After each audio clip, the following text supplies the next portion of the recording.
If you've ever been part of the hiring process, maybe as an employer, a student looking for that first big break, or even an educator, and you felt that friction, that sense of frustration, you are absolutely not alone. This is about looking at a different way to think about building teams, all based on the philosophy behind a methodology called CX25WW. Okay, so let's just start with a simple but really powerful idea that challenges how we usually do things. Leadership isn't filling roles. Just let that sink in for a second. This simple statement really asks us to pause and question the whole point of hiring. Are we just trying to plug holes in an org chart, or is there something, much deeper going on? And that's the natural next question, right? If the goal isn't just about finding a person for a specific job title, then what are we actually trying to do here? The answer to that really gets to the core of a problem that honestly affects all of us in the professional world. And that brings us to what we can call the hiring disconnect. This isn't just one group's problem. It's a shared challenge that creates tension and, frankly, a lot of wasted effort for companies, for candidates, and for the colleges and universities preparing them. To put it simply, the whole process often just feels broken. For companies, a bad hire is so expensive. Not just the salary, but think about the lost time, the projects that get derailed, the hit to team morale. For candidates, especially new grads, the search can feel like a frustrating black box that doesn't really see their true potential. And for educators, it's a constant struggle to prepare students for a world of work that's changing faster than any curriculum can keep up with. So, why does it feel so broken? Well, that leads us right here. Why do the old methods fail? The basic problem is that the traditional way of doing things is just built to focus on all the wrong signals. And here's where you can really see that gap. The old way of doing things relies on stuff that's easy to measure, right? Keyword matches on a resume, a GPA, a perfectly polished cover letter. But what actually makes someone successful in a role, it's the things that are much harder for a keyword scanner to find. Real problem-solving skills, being able to adapt when things change, and the ability to actually make a positive impact on the team. And the consequences of that gap are very real.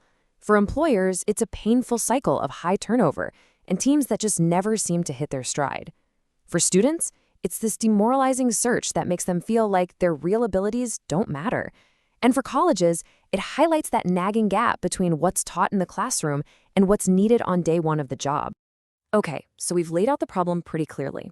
Now let's start to pivot towards a new way of looking at this. This brings us to a really crucial idea, viewing hiring as an act of leadership. And this isn't about some new trick or technique. It's a fundamental shift in perspective. So if hiring isn't just about filling roles, what is it? It's this. It's about protecting your team from avoidable failure. This completely reframes the goal. Your objective isn't just to acquire a new person. It's about preservation. It's about protection. It's about making the team you already have even stronger. So what do we really mean by avoidable failure? Well, it's that situation we've all seen. Someone looks perfect on paper, they have all the right keywords, they aced the interview questions, but they just aren't ready for the practical, day-to-day reality of the job. They might lack the context or the collaborative skills to really succeed, and that leads to delays, wasted effort, and a real dip in morale for everyone. It's a failure that, if we're honest, could have been foreseen and prevented. And all of this really points to one clear conclusion. Hiring is leadership. It's not just some administrative task you can outsource or automate away. It is a core responsibility for anyone who's in charge of a team. Because building a capable, resilient team, that's the foundation of any success. And you lay that foundation one hire at a time.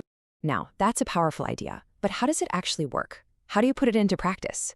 Let's look at a path to better outcomes and see what the CX25W philosophy looks like in the real world. The approach is actually pretty simple and logical, and it's all about readiness. First, you identify the true core capabilities needed for the role, not just the buzzwords. Second, you simulate real-world challenges. You actually see how a candidate works through a problem that looks like the real job. And finally, you measure for their impact and their fit within that simulated environment. It's all about seeing talent in action. So the ultimate goal completely changes. The focus moves away from hunting for that one perfect resume and towards something much more important, building a more resilient, more capable, and more cohesive team. Every new person should add to that resilience, not take away from it. So, we've walked through the problem, the philosophy, and a practical way to approach it, which brings us to our final section, your next step. If this conversation about the disconnect in hiring sounds familiar, if it resonates with you, the invitation is simply to explore a different way, a path that's focused on readiness, on leadership, and on building stronger teams right from the start. And I'll just leave you with this final question to think about. Instead of seeing every new hire as a potential risk, what if you started to see them as a strategic asset? What if your next hire was your absolute best protection against failure? Thinking about it that way, well, that can change everything.